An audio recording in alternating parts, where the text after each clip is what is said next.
high energy physics, but how does it really work or affect our lives? Today, Dr. Vivek and I, we both are gonna make the science behind it edible for everybody. Así que, toma pulque y come nopal, que el Pulque Podcast va a comenzar. It's my pleasure to welcome to this space Dr. Vivek. Thank you very Dr. much. Vivek, good morning, how are you? Good morning, I'm very good, and thank you for the invitation. And I'm also very excited to talk about the neutrinos and dark matter stuffs. Yeah, thanks. Awesome, I'm very, very happy as well. Dr. Vivek, how would you describe yourself? I actually describe like I'm very enthusiastic for the science, and I also like some different activities. Like I also like drawing and taking photographing, and yeah, different activities I also like. Yeah, but right now on academic and research purpose, I am working on neutrinos and dark matter physics, and with germanium detector. So Okay. yeah. Let's begin. What is a neutrino? So the neutrinos, first, before understanding neutrino, I think we should talk about what is the radioactivity and how the neutrino came up into the picture. Okay. So the story is like during 1890s, people were already excited about the new discovery of X-rays. So during that time, Henry Becquerel was studying about uranium and its compounds, and he was observing some fluorescence and phosphorescence. So fluorescence, maybe you know that when some particle hit to some special material, it emerge light, which Yeah, you it can emits light. yes. So that is fluorescence, and phosphorescence is a similar kind of thing in which there is a metastable state in the atoms, and then it can radiate the light after even you bombarded it by the With particles. photons, let's Yes, yeah, let's say photon. So he thought that those uranium and its compounds are giving some fluorescence and phosphorescence because of X-rays, but it was not the case. It was because of alpha, beta, gamma, that radioactivity. So Radioactivity is divided into these three types. three types. Right? Yes. Okay. Yeah, but that before people understand that it has that three categories, they thought it is an X-ray. They totally was they have some misleading ideas. Oh, okay. Yeah. So to confirm this experiment, because the X-rays, they comes from when you bombard high energy particles to a Atom. Yeah, they emit the X-rays, but radioactivity is not the case. Radioactivity is a spontaneous emission, and then the nucleus itself emits alpha, beta, and gamma.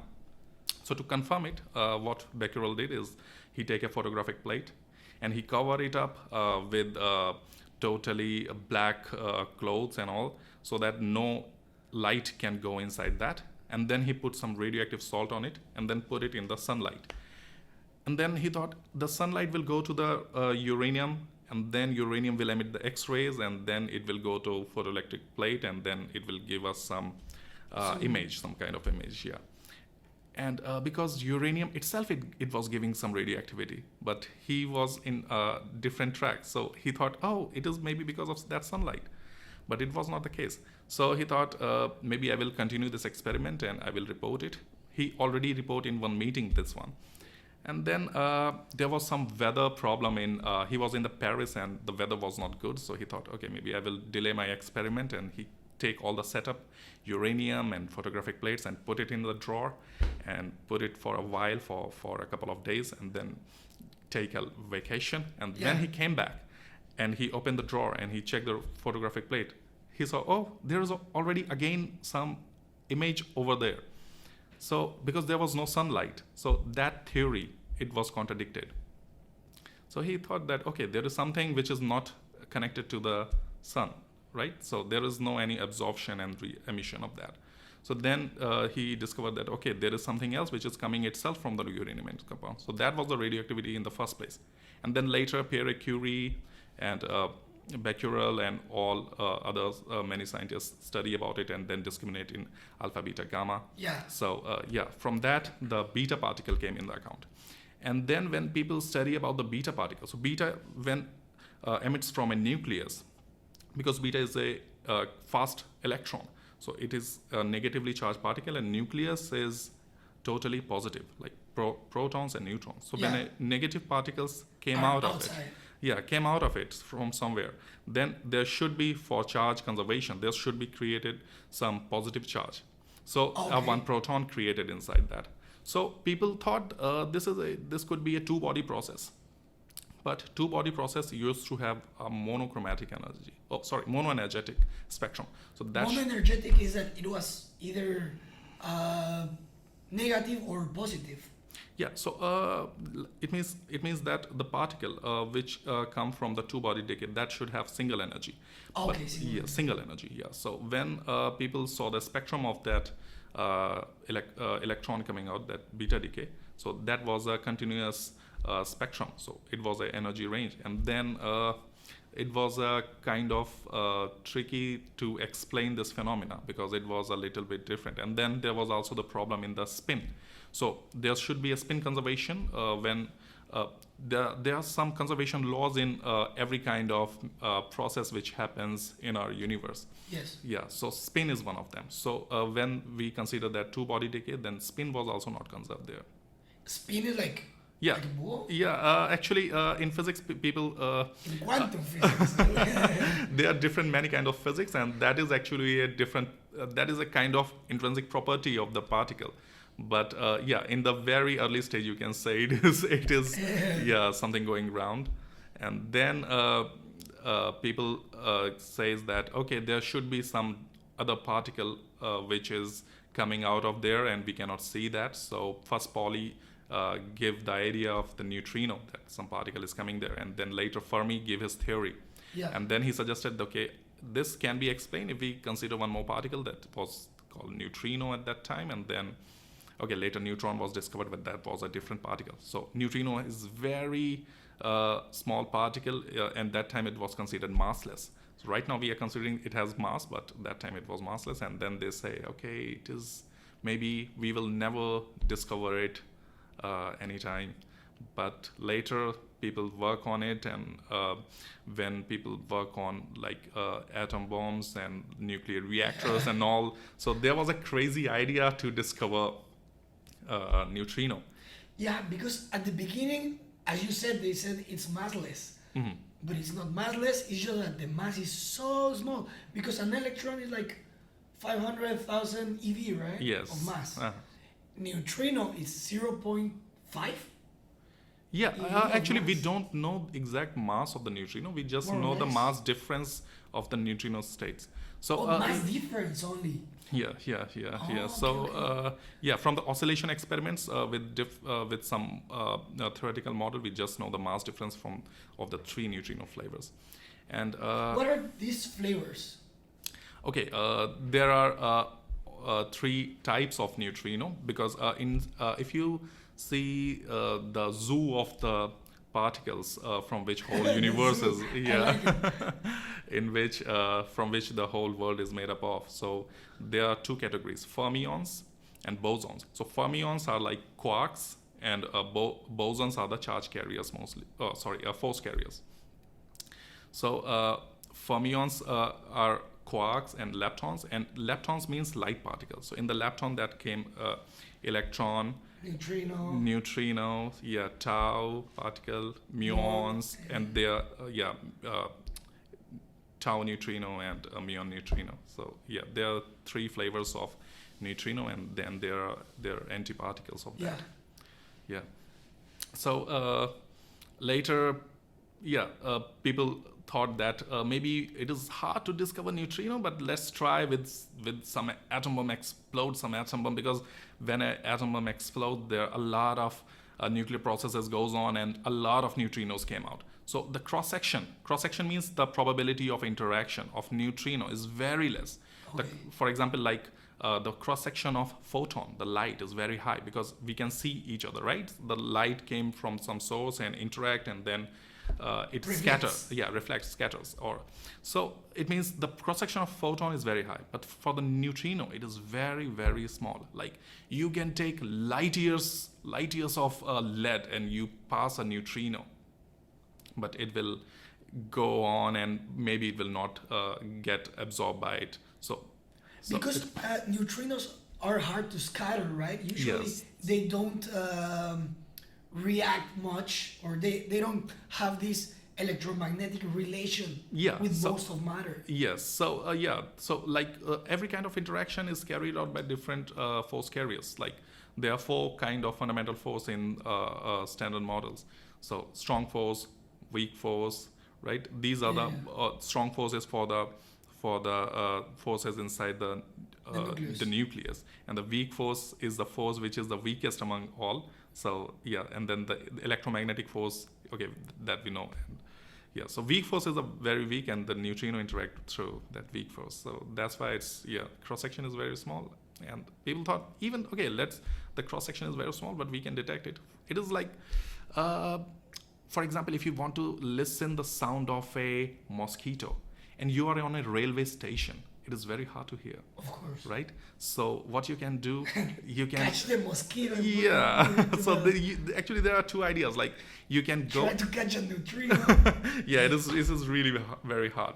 So what you can do, you can go inside a room where there's only a single mosquito and only you. Okay. So it means there is no other sound. It means you totally make yourself shielded from all other external Sounds. backgrounds. And Yeah, so for such kind of interaction, if you want to discover, this is the case. You need to put the detector in such a place where other all interaction gets suppressed so much that that specific interaction, what you want to see, you can see it clearly. Or another idea is that you can have a lot of mosquitoes, right? Then you can listen to them. Yeah, on a railway station, even there is a lot of sound. But if you have billions and billions of mosquitoes, then you can listen it properly. So But that you is need- also. you would need the number of mosquitoes, right? Yes. And So yeah. So that is the thing about neutrino. Like Okay, like we're talking about mosquitoes, but it's actually It is- like a it is- metaphor yeah, about yeah. It is a way to describing the things. Like yeah, if you want to see such very non-interacting or very least interacting thing, then you need to have a lot of it. So the nuclear bomb have a lot of neutrinos. neutrinos and or the nuclear reactors. So even there was a crazy idea that blast a nuclear bomb, and when the shock waves come, you see the neutrino during that period of time, and Yeah, you will yeah. see some in the detector. You will see some signal, but that was not that realistic, right? So people came up with, okay, we will try to see the neutrino from the reactor. Reactor also have a lot of neutrino. Yeah. Yeah, so it is like. Is that what you are working in? Because we skipped the introduction, but Dr. Vivek is working with the Texono group here in Yes. Taiwan. So is that what you are doing in the Texono Yeah. experiment? So in the Texon experiment, we are working on neutrino, and then we use germanium detector, and That would be the room that you just said. yeah, so Made of germanium. yeah, so we have a very good shielding to suppress all that external backgrounds, that annoying noise, what we say in our example, and then there are a thick layer of lead and copper and other materials to suppress all external background, and then inside we have a germanium detector, and that whole setup is very near to the nuclear core. So the nuclear core emits a lot of neutrinos, and those neutrinos came up to there and interact with our germanium detector, but the interaction is very small. Very low, as you Very said. small. Yeah. So we try to keep our detector as close as possible to the core. So it is almost a 30-meter distance, 29. Yeah, 30 20 meter? Yeah, you can. Yeah, 30-meter distance. So it is very close, Yeah. and we observe around 10 to the power 13 neutrinos. But 30 meters, it's a little bit long distance, no? Yeah, but it is longer. But when you think about the nuclear environment, like nuclear core, so Okay.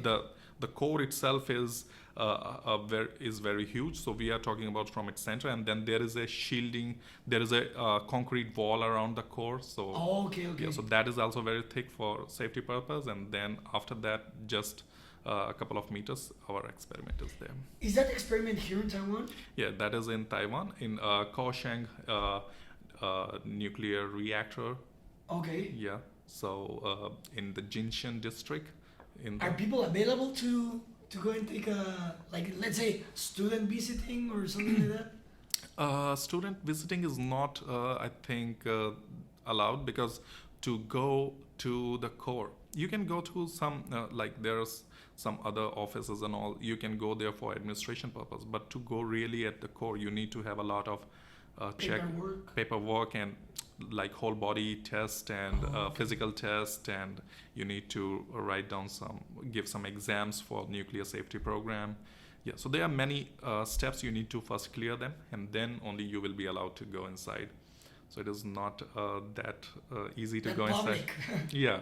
So even when I came to Taiwan first time, I take around 1 year to go inside for the very first time.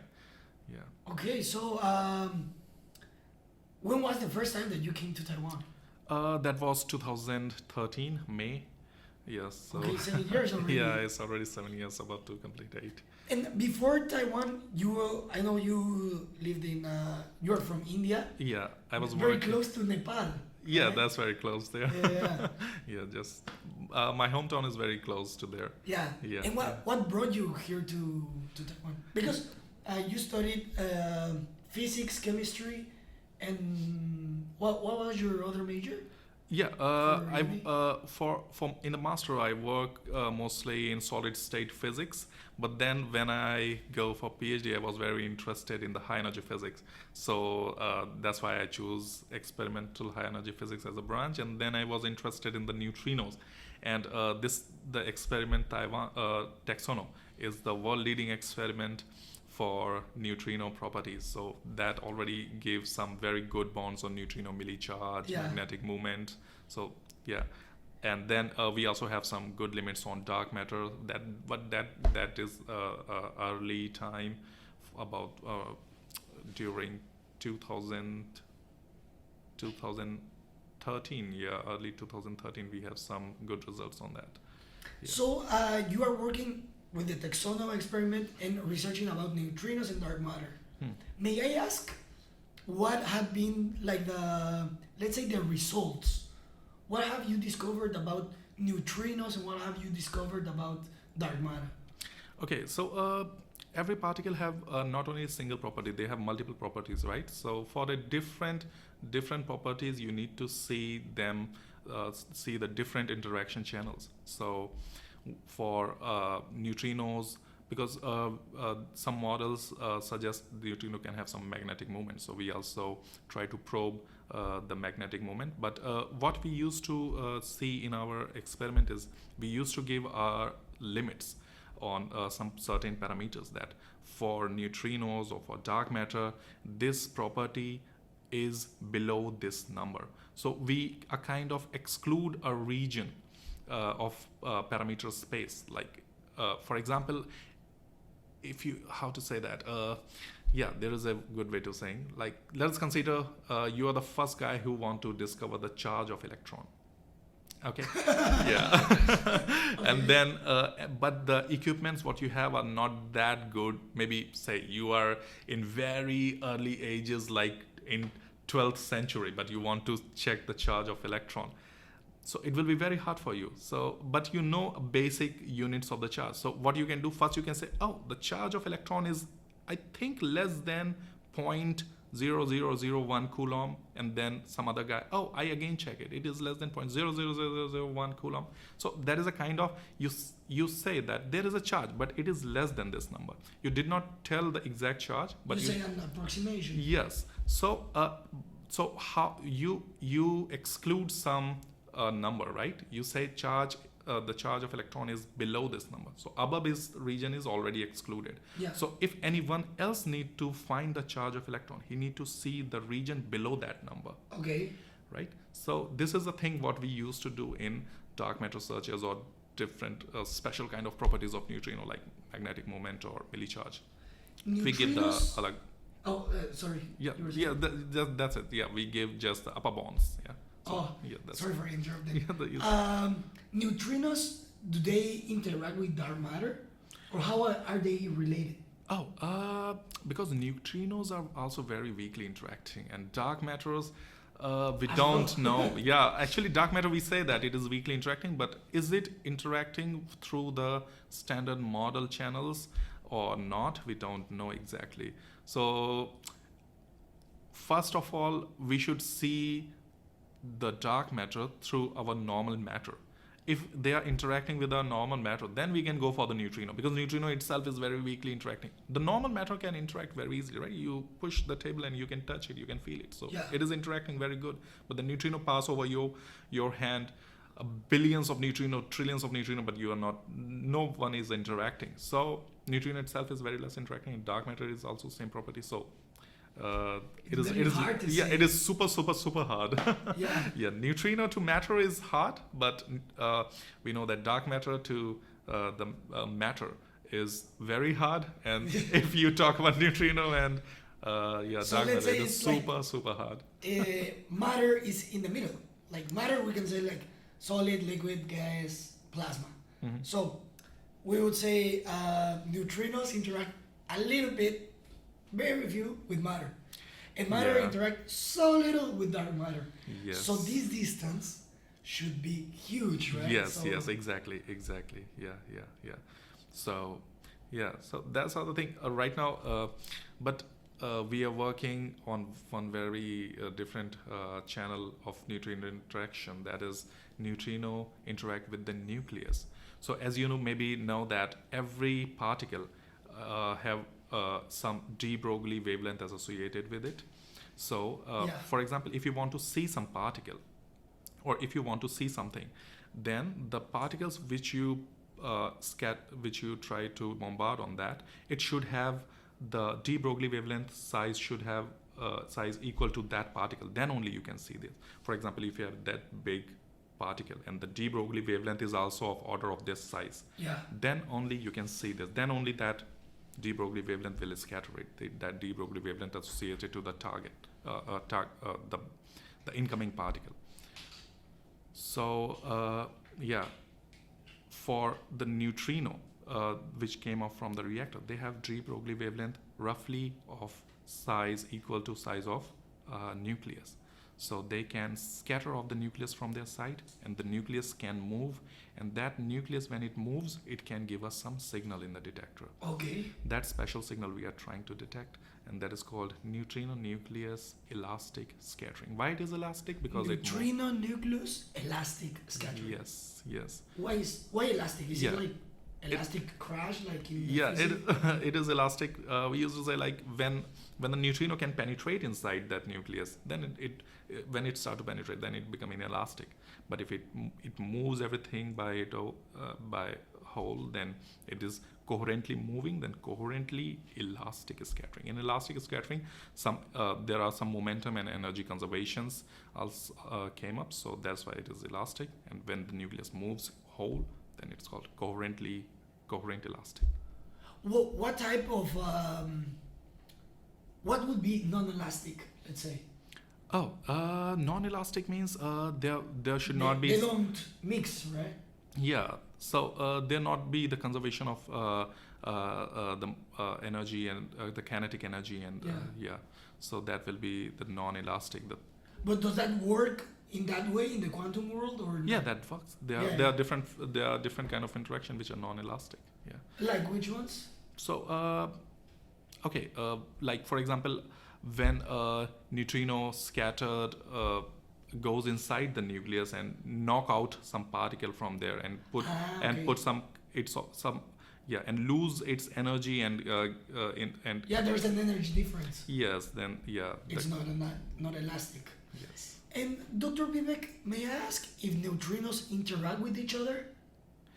Oh, okay. Neutrinos interaction with each other. Because as they are non-charged particles, I don't know if they repel each other. Because electrons and protons, like they interact with each other. They kind of want to get But together. neutrinos with themselves. Because we know that they are very weakly interacting, so it is the similar case like WIMP interacting with the dark matter interacting with the nucleus. So it is really hard to observe. Even If they interact between each but other. the scale would be so less. But I don't think Is that a possibility in the experiment, or it's something that in the hasn't been- experiment I'm not sure if there is a possibility, because right now we are trying very hard for the interaction of neutrino with the normal matter. Then neutrino to neutrino interaction, there could not be a direct observation, I guess, because we don't have neutrino as a detector. So neutrino interact with neutrino and give something else, then only that indirectly we can detect it. But no, I don't think. We need to have Yeah, huge that is improvements yes. in detectors, right? Yeah. That thing, I don't think it is coming up in next couple of decades. Decades. Yeah. But I don't think there is any channel. Yeah. And what is the future that you see for this, let's say, for this industry or this research? Oh, actually? okay. For like neutrino nucleus scattering, there is a possible application of that. Like the nuclear reactors are very good source of energy, right? Yes. So like countries which need a lot of energy and they don't have a lot of coal or other fossil fuel kind of energy sources. Petroleum. Yeah, petroleum. Then they can rely on the nuclear energy, right? Do you think that nuclear energy is a clean energy? Yeah, it is a clean energy. Just the problem is that the nuclear waste. People only worry about the nuclear waste. The nuclear energy is clean, but after you use the nuclear material, then there is always some nuclear waste. Then where to dump, how to dump, and how long you can keep it there. So that is a kind of problem. That's why people scare of it. But yeah, but nuclear energy is very safe. There is a more chance of getting killed by having cigarettes or driving a car than going to nuclear power plant. Okay. Yeah, it is that safe. Or leave it around, right? Yeah, leave it around. It is that safe. So when we talk about nuclear energy, do we talk about fission or fusion? Oh, right. Fission is like when a Yeah. nucleus divides Yeah. by a bombarding as well. Bombarding. And fusion is when two atoms stick together. So Yeah. which one are you talking about? So the nuclear reactor, what we are running right now, they are fission-based nuclear reactors. Fission-based. Yes. Yeah. Fusion-based technology is currently evolving, so people are working on that, but it is not right now developed on the phase of commercial use. So right now we are working on fission-based, and yeah, so that's a reactor what we are working, that is a fission-based Yeah. with uranium. Is there any research done for the waste? Oh. Like in order to see, like, okay, this waste we can use it.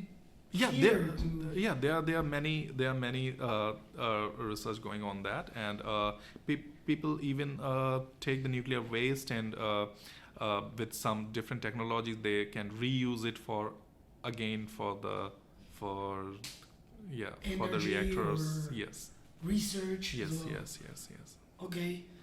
Dr. Bieber, may I ask, what is your favorite movie? Oh. There are many movies actually. Yeah. Yeah. Which one is your favorite? I get confused. Yeah. Okay, there is a movie. It was a Okay, huge maybe. change of Yeah, topic. there is a maybe you have watched that. Life is Beautiful. That's a very Life is nice, beautiful. yeah, that's a very nice movie. I like that. Yeah. Yeah. Well, Dr. Vivek, this was a very good episode. I'm afraid we are going until here. I don't know if you would like to say something. Oh yeah, it was a very nice to be with you, and yeah, I like this. I already subscribe your channel, and I keep watching your videos, and I'm very impressed with all your work. Yeah, I that's wanted to very impressive. say thank you to Dr. Stades because we met at the high energy physics consortium, right? Yeah. And okay, so I would like to say thank you very much for coming. Thank you very much for all Thank you very much. your knowledge that you shared with us, and I hope to see you in the future. And welcome to come again. Yeah, sure. Thank you. Thank you very much. Thank you. Nice to meet you.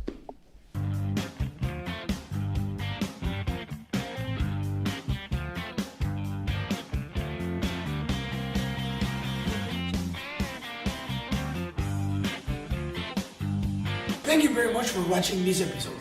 Like the video in case you liked it, and leave a comment below for further improvement of our content.